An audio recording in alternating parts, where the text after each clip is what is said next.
Welcome to China in Focus. I'm Tiffany Meyer. Our top story, Taiwan lashing out at China, calling the regime, quote, shameless. This after Beijing accepted global concern on Taiwan's behalf after a powerful earthquake.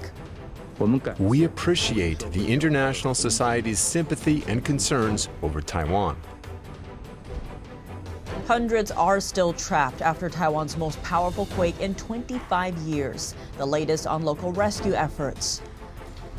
U.S. Treasury Secretary Janet Yellen is back in China for the second time in a year, and this time she comes bearing a strong message for Beijing. And rare storms unleash typhoon-like winds on southern China, killing at least 7. Some of the victims ripped out of their high-rise apartments, including a teenage boy.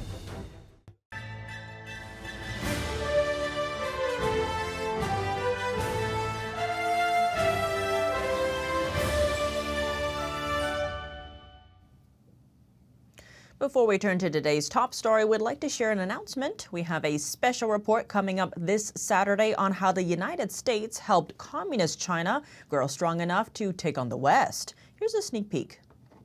From less than 1% of the world's gross domestic product to a massive 19%. That's the marker of China's development in just 3 decades. How did the communist country grow so fast? And who helped it along? Never in history has one country funded the rise of its enemy, which is what the United States has done.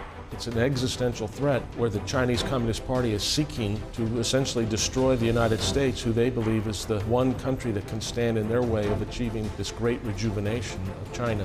Across the board, you can pick a topic and you can see the pernicious influence of the Chinese Communist Party. And we're in this Cold War situation, this period of intense security competition that we must now resolve.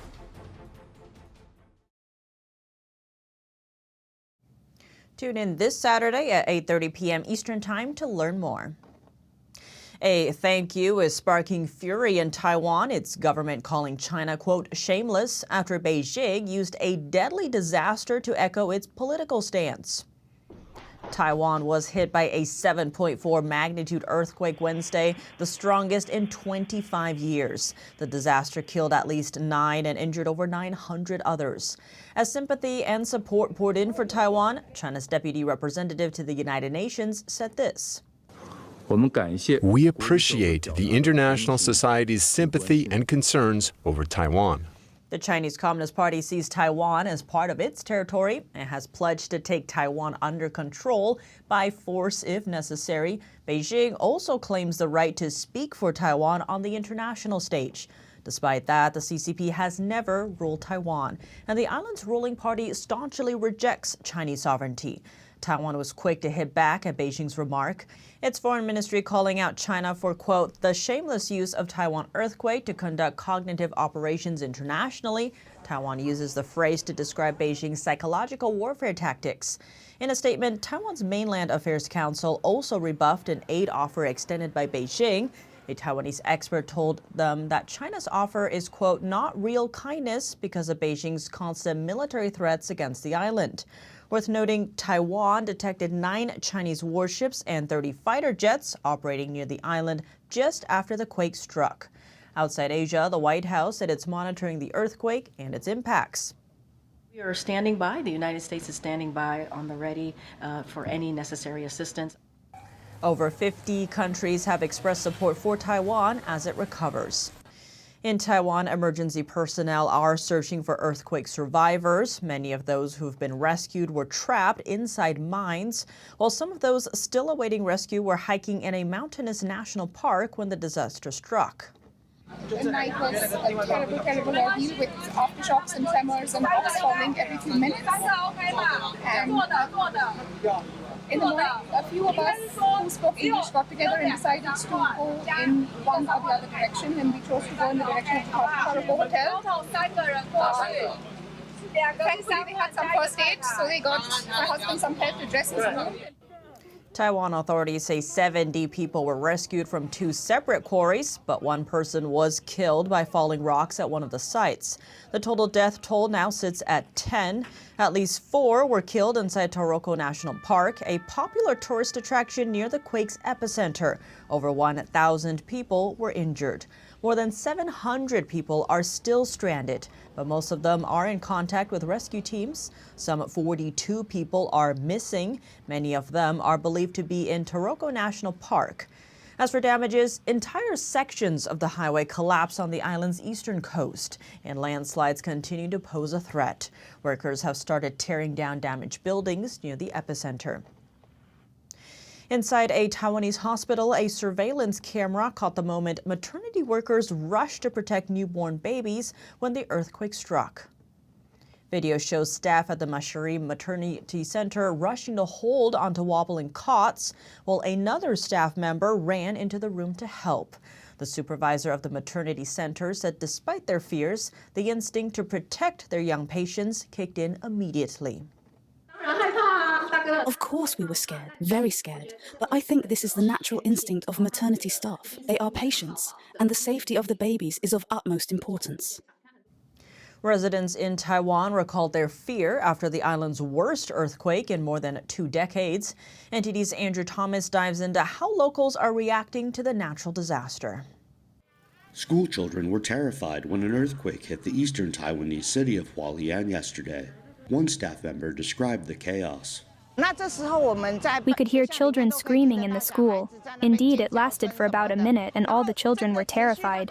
Even when the tremors eased, some children couldn't walk. They were crying as they evacuated the building. Linda Chen surveys the damage to her apartment. Her family believes it's now too dangerous to live in following yesterday's 7.2 magnitude earthquake. A 6.4 quake severely damaged their previous apartment in 2018. This is the second time one has forced her family to move. Yesterday, when I was tidying up the apartment, I saw on the wall the record of the child's growth that I made, and I saw how this spot was damaged and felt really sad. I was thinking how the house could turn into something like this, and how the memories seemed to be destroyed all of a sudden. Chen's son said he didn't risk spending too much time inside his old house. It was cracked all over the place, so I didn't dare to stay in it for too long. It feels like it's about to fall after the next quake, and the walls are all cracked. Too outrageous, too serious. Over 300 aftershocks followed the deadly quake, forcing people into emergency shelters. Most of Hualien avoided major damage. Andrew Thomas, NTD News. Treasury Secretary Janet Yellen arrived in China Thursday with plans to press her Chinese counterparts on China's, quote, unfair trade practices and industrial overcapacity. Yellen calls them a threat to the global economy. We've agreed that it's important to both of us that we don't want to decouple our economies. We want to continue, and we think we both benefit from trade and investment, but that it needs to be in a level playing field. Yellen said last week that China's state support has led to substantial overinvestment in steel, aluminum, and other industries. This led to cheap exports of solar panels, electric cars, and lithium-ion batteries, which forced manufacturing to contract in other countries. Yellen said the U.S. would consider imposing tariffs and other trade barriers on China to protect its industries. The trip comes right after President Biden spoke to Chinese regime leader Xi Jinping over the phone. This is Yellen's second visit to China within just a year. Amid Yellen's China trip, White House National Security Communications Advisor John Kirby said Thursday that the U.S. does not support Taiwan independence. I can tell you that President Biden was very, very clear that nothing's changed about our one China policy. We don't support independence for Taiwan, but we also don't want to see the status quo changed in a unilateral way, and certainly not by force. Well, Secretary Yellen meets for talks on China's dumping. America's $34 trillion national debt is having a devastating impact on interest rates and the cost of living for Americans. NTD's Steve Land sat down with Steve Hayes of Americas for Fair Taxation to discuss how this debt will play into the November election. Steve Hayes, thank you so much for joining. I'm Delighted to be with you, Steve. I'm looking forward to this. Same here. Great to have you, Steve. Treasury Secretary Janet Yellen in China meeting with top officials, including Xi Jinping. She discussed with reporters yesterday the administration's concerns about China's overcapacity and the spillovers that Chinese subsidies are having on the United States. She didn't offer any specific plans to discuss tariffs or trade restrictions. Didn't rule that out, however. What message do you hope she'll bring to China that will protect the United States and the American people? Well, I'm hoping that what she'll bring is that if they don't clean up what they're doing in terms of, literally trying to destroy business over here by subsidies and by the way they import things, because they know if they bring product over at a low enough price, that U.S. businesses will not be able to stay in business long enough to compete because they're not getting the same subsidies. So they're trying to drive these people out of business, and then they can raise the prices from China and have free rein. So what I believe she needs to do is what President Trump did, is let them know that there are going to be consequences to that type of action, and that retaliation is actually something that we are quite capable of doing, not only by restricting their imports, but by relocating and giving incentives to do things which are happening now in countries outside of China. And that's really a huge problem for them. Next, the most severe storms in over a decade are hitting southern China, and they're hammering Jiangxi province. At least 7 deaths are linked to the extreme weather, some of them ripped from their high-rise apartments during sleep. The wind and rain were blowing in, so I hurried into the room. I called for my wife, but there was no response. I couldn't find her. The tragedy happened around 3 a.m. last Sunday. According to Chinese media, high winds pulled Wang's wife out of her window, and she fell to her death from their high-rise apartment. A similar incident happened at another home in the same residential compound. A 60-year-old woman and her teenage grandson saw the outer walls of their home destroyed and were quickly ripped outside. Videos and photos from the area reveal typhoon-like weather engulfing cities there, with residents describing the scene as horrific, like doomsday. In this clip, strong winds suddenly blasted a large window.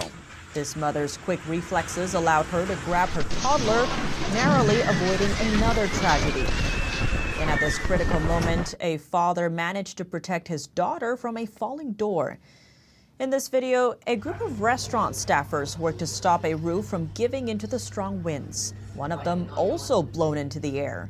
This clip comes from a Chinese college dorm where 4 students braced themselves against a door but couldn't stop the winds from getting inside.